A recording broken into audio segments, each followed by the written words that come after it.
Salut tout le monde, c'est Ulysse de VIP pour une nouvelle vidéo. Donc aujourd'hui je vais vous faire un tutoriel sur comment faire un beau diaporama avec PowerPoint 2013.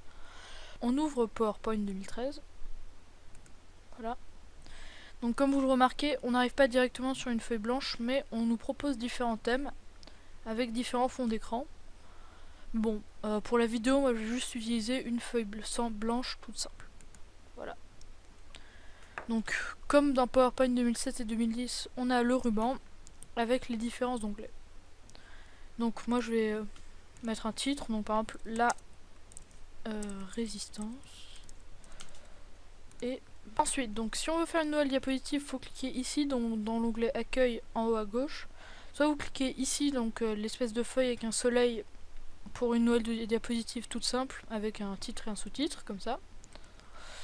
Soit si vous voulez une diapositive un peu particulière, vous cliquez ici sur attendez, ici en bas sur la petite flèche et on vous propose différentes diapositives particulières comme par exemple vide avec un seul titre, avec deux contenus, une diapositive de titre, une image avec légende, un contenu avec légende, etc.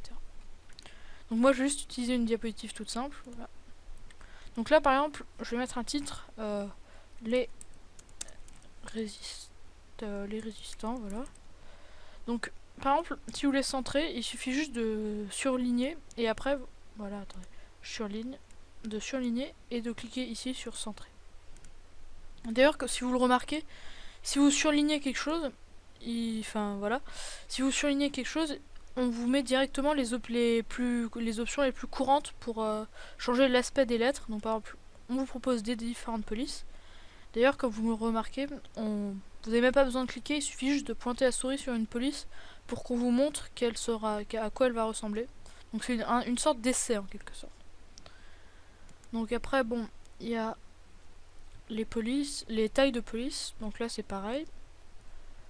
Les couleurs. Ça c'est un petit bouton qui vous permet d'augmenter d'un cran ou de baisser d'un cran la police. Les seuls trucs pour lesquels il faut cliquer, c'est si on veut mettre le texte à gauche, à droite ou au centre, et si on veut le mettre en gras, en italique ou en souligné. Mais bon, moi je vais pas le mettre comme ça. Voilà. Attendez. Voilà.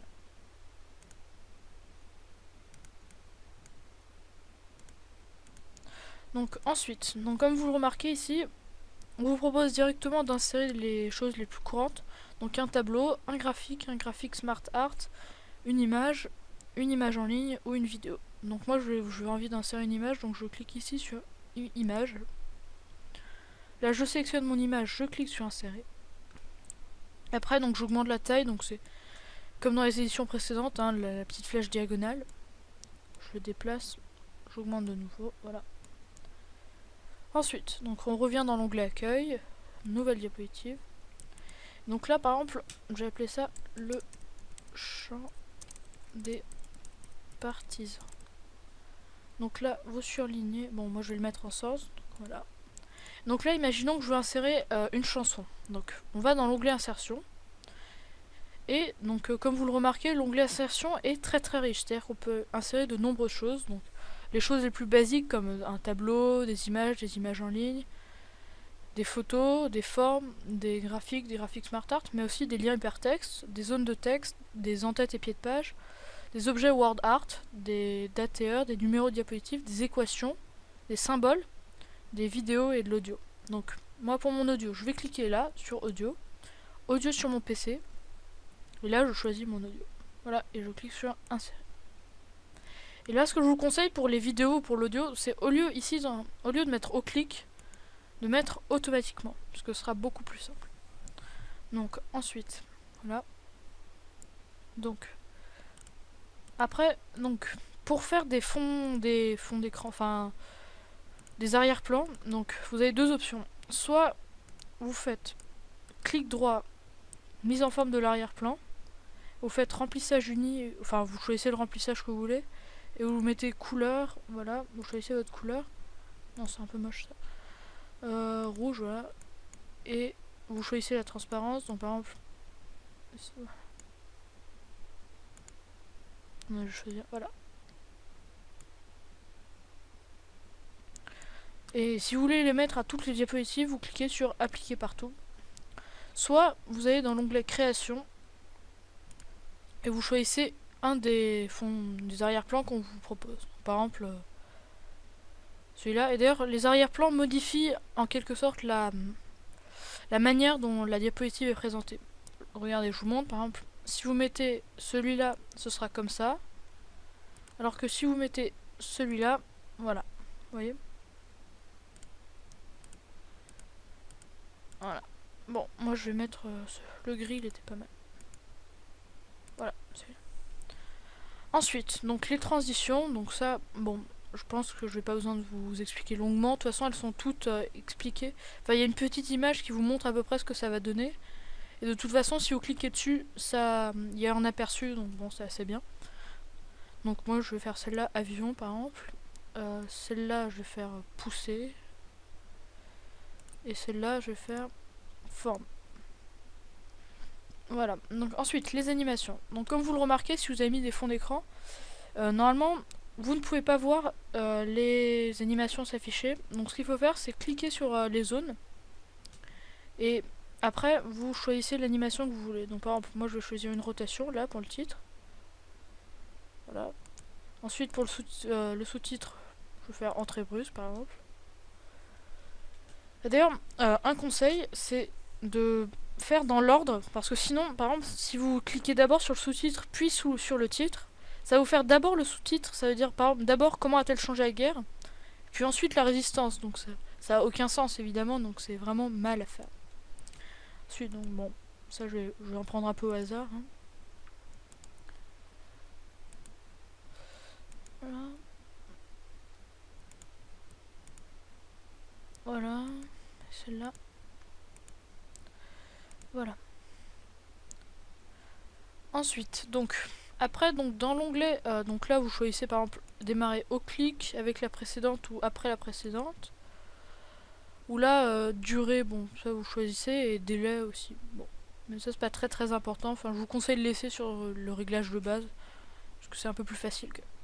Ensuite, donc dans diaporama, donc là, ce que je vous conseille c'est de cliquer sur configurer le diaporama, parce que là vous aurez les options de base qui sont bien, par exemple.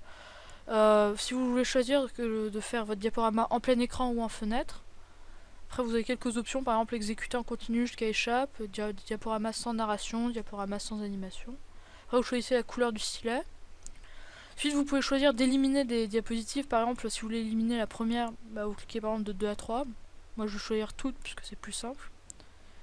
Après vous pouvez choisir si vous voulez défiler les diapositives manuellement ou utiliser le minutage. D'ailleurs je vous en reparlerai après du minutage.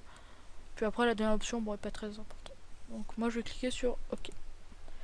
Ensuite donc après ce que je vous conseille, enfin si vous n'avez pas envie de vous encombrer à faire des clics à chaque fois pendant votre présentation, je vous conseille un minutage. C'est-à-dire que vous voyez par exemple là vous allez choisir combien de temps ça va durer. C'est-à-dire que voilà, bon moi je vais le faire très rapide. Ce que je vous conseille, c'est de vous entraîner avec... Voilà. Voilà. Donc, après avoir fini, donc votre minutage, c'est-à-dire avoir fini... qu'est-ce que je veux dire, d'enregistrer en quelque sorte. Si vous voulez garder ce minutage, c'est-à-dire la durée totale, vous cliquez sur oui, sinon vous cliquez sur non. Et moi je vais cliquer sur oui. Ensuite, donc révision, ça c'est si vous faites des fautes d'orthographe. Bon. Voilà. Et après, affichage, c'est les derniers réglages. Mais bon, ça, j'ai toujours pas très bien compris à quoi ça servait.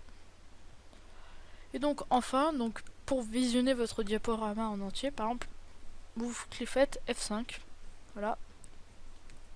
Et donc là, ça va se faire automatiquement, normalement. Voilà. Comme vous le remarquez, les diapositives, elles changent toutes seules.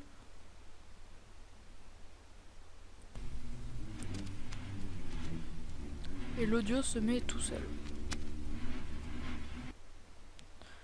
Voilà. Donc là, c'est fini. Donc je pense qu'à mon avis c'était à peu près tout ce qu'il y avait à expliquer. Donc merci d'avoir suivi cette vidéo. Si elle vous a plu, vous pouvez la liker ou la commenter. Et même encore mieux, vous pouvez même vous abonner à ma chaîne. Donc moi je vous dis salut et à la prochaine vidéo.